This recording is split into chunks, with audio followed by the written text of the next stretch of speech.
Welcome to Unit 2, Differentiability, Calculus AB. Part 1. What is the limit definition of a derivative? The derivative is an expression that represents the rate of change, or slope, of a function at any given x value. The limit definition of a derivative is f prime of x equals the limit as h approaches 0 of f of x plus h minus f of x all over h. This expression applies to differentiable functions and is foundational to calculus. Some notations for the derivative include y prime, f prime of x, dy over dx, and d over dx. Part 2. What is a secant line? What is a tangent line? What is a normal line? The secant line shows the average rate of change on an interval. Think of a car going different speeds. The average speed is like the secant line. The tangent line shows the instantaneous rate of change at one point. That's like the speed of the car at a specific moment. The normal line is a line that is perpendicular to the tangent line at that same point. Part 3. What is the point-slope form equation of a line? The point-slope form of a line is y minus y1 equals m times x minus x1. Y is the y value of the second point. y1 is the y value of the first point. M is the slope. X is the x value of the second point. x1 is the x value of the first point. Let's find the point-slope form of the function x squared plus 2, with the knowledge that x equals 2. First, plug in x into the original equation to get y. So y is equal to 6. Then, derive the function to get f prime equals 2x. If we plug in the x value 2 now, we get the rate of change at that point, or the slope. Then we take these values and place them into our point-slope form equation. Part 4. What 3 pieces of information do you need to write the point-slope equation of a line? You need the x value of a point on the line, x1, the y value of a point on the line, y1, and the slope, m. Try this example, x cubed plus 2x, and get the point-slope form at x equals 3. First plug in 3 to get the y value, 33.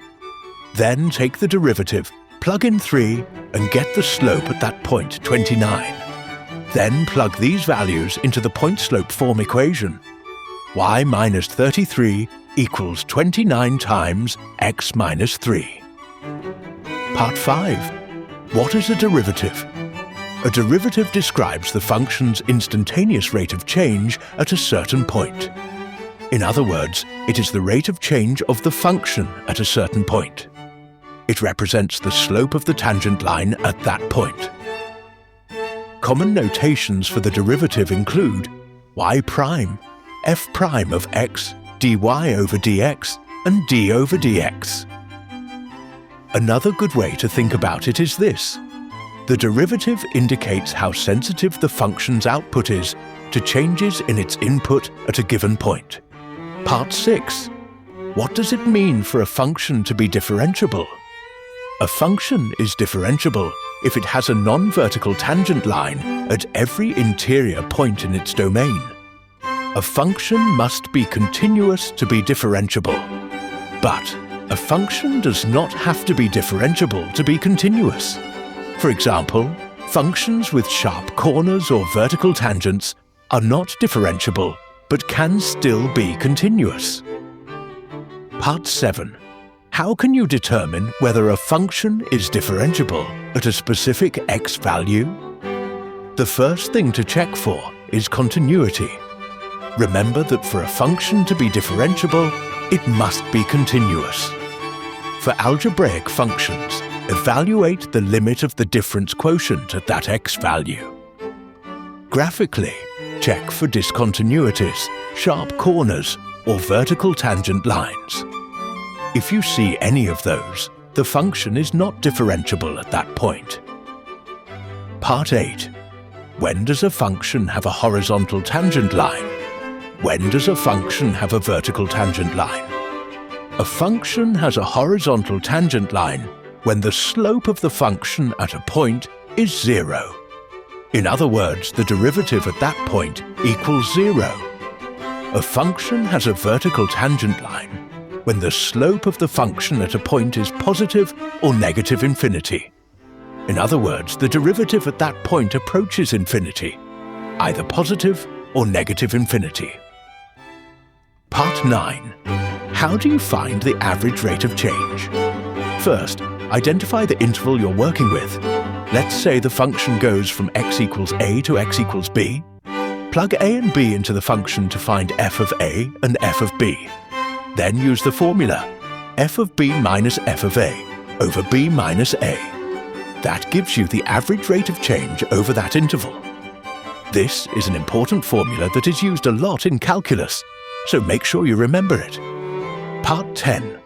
What are some basic derivative rules? Part 1. Constant rule. The derivative of any constant is 0. Linear rule. The derivative of a linear term is the leading coefficient. Some trig rules. The derivative of sin x is cosine x.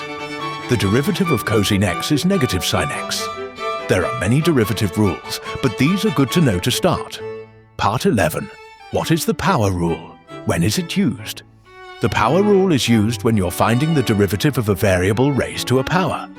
To use the power rule, multiply the coefficient by the exponent, then subtract 1 from the exponent. Try this. Find the derivative of 5x squared. The answer is 10x. Part 12. What is the quotient rule? When is it used? The quotient rule is used when you're taking the derivative of one function divided by another. The formula is f prime of x times g of x minus g prime of x times f of x all over g of x squared.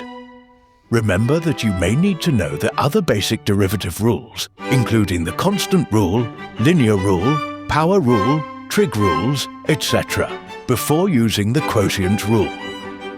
Try this. Find the derivative of 5x minus 2 over 3x plus 1. The answer is 11 over 3x plus 1 squared. Part 13. What is the product rule? When is it used? The product rule is used when two functions are multiplied together. The formula is f prime of x times g of x plus g prime of x times f of x. Remember that you may need to know the other basic derivative rules, including the constant rule, linear rule, power rule, trig rules, etc., before using the product rule. Try this. Take the derivative of x minus 3 times x squared plus 5. The answer is 3x squared minus 6x plus 5. Please note that you could also distribute the expression out first and then take the derivative using more simple derivative rules. But sometimes it's not as easy to do this, so the product rule is still important to know. Part 14. What are some basic trig derivative rules? Part 2. The derivative of sin x is cosine x. The derivative of cosine x is negative sine x. The derivative of tangent x is secant squared x. The derivative of cotangent x is negative cosecant squared x. The derivative of secant x is secant x times tangent x. The derivative of cosecant x is negative cosecant x times cotangent x. It is beneficial to review these rules frequently, as they are expected to be memorized for the Calc AB AP exam. Part 15. How are position, velocity, and acceleration related? Velocity is the derivative of position. Acceleration is the derivative of velocity. For example, if position is x squared, velocity is 2x, and acceleration is 2. Consider a car speeding up from 0 to 5. Here is a graph of the car's position, velocity, and acceleration. Notice that the position graph is a parabola. The velocity is a linear function, and the acceleration is a straight line. The position increases exponentially, the velocity is linear, and the acceleration is constant. Part 16. What is the chain rule? When is it used? The chain rule is used to take the derivative of a composite function. The formula is f prime of g of x times g prime of x. Remember that you may need to know the other basic derivative rules, including the constant rule, linear rule, power rule, trig rules, etc., before using the chain rule. Try this example, the derivative of sine of 4x minus 3. The answer is 4 times cosine of 4x minus 3. Part 17. Why do we need implicit differentiation? What are the steps of implicit differentiation? Implicit differentiation is used when it is not easy to solve for y, or solving for y makes finding the derivative more complicated. Let's say you have x squared plus y squared equals 100. We can use chain rule if we rearrange the equation. But today we will use implicit differentiation. First, take the derivative of every term on both sides. Every time you take the derivative of y, multiply by dy over dx. Once you have taken the derivatives of every term on both sides, solve for dy over dx algebraically. Part 18. How do you find the second derivative with implicit differentiation? Let's use the example y squared plus 5 x squared y cubed plus x to the fourth equals 9. First, differentiate both sides. Remember that every time you take the derivative of a y term, you must multiply that term by dy over dx. Then solve for dy over dx. Next, take the derivative of each term. When you take the derivative of dy over dx, this will be d2 iy over dx squared. For y terms, you have to multiply by dy over dx again. Remember that you already found what dy over dx equals, so plug in the expression for dy over dx into the equation for the second derivative. The final step is to simplify using the original equation if you can. Part 19. What's the derivative of e to the x? What's the derivative of e to any power? This one is pretty easy to remember. The derivative of e to the x is just e to the x. The explanation for why this is pretty interesting, but that is for a different video. If the exponent is a constant, the derivative is 0. This is because e itself is a constant, and the derivative of any constant is 0. If the exponent is a function, take the derivative of that exponent and multiply by the original term. Try this example, e to the x squared. The answer is 2x times e to the x squared. Part 20. What is the derivative of natural log x? What about the natural log of a function? The derivative of natural log x is 1 over x. For the natural log of a function, use the formula derivative of the function over the original function itself. Try this example, natural log of 5x squared. The answer is 2 over x. Part 21. What's the derivative of a log with any base? And how do you simplify logs? The derivative of log base a of f of x is the derivative of f of x divided by f of x times natural log of a. To simplify logs, remember these rules. Log of a times b equals log a plus log b. Log of a over b equals log a minus log b. Log of a to the b power equals b times log a. Part 22. How do you differentiate a variable raised to a variable using logs? Use these steps when finding the derivative of a variable raised to a variable. Let's use the example x to the x. Take the natural log of both sides. Use log rules to simplify. Then take the derivative of each term, and remember to multiply by dy over dx for each y term. This is implicit differentiation.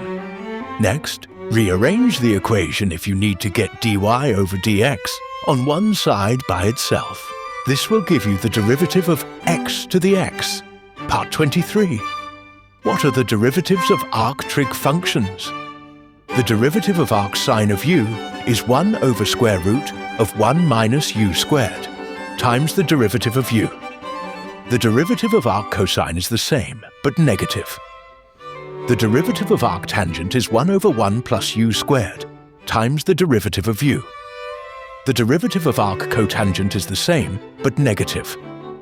The derivative of arc secant is 1 over absolute value of u, times square root of u squared minus 1, times the derivative of u. The derivative of arc cosecant is the same, but negative.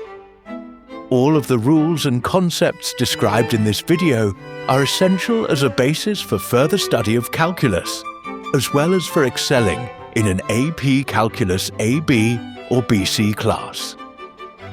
Thank you for watching, and please like and subscribe.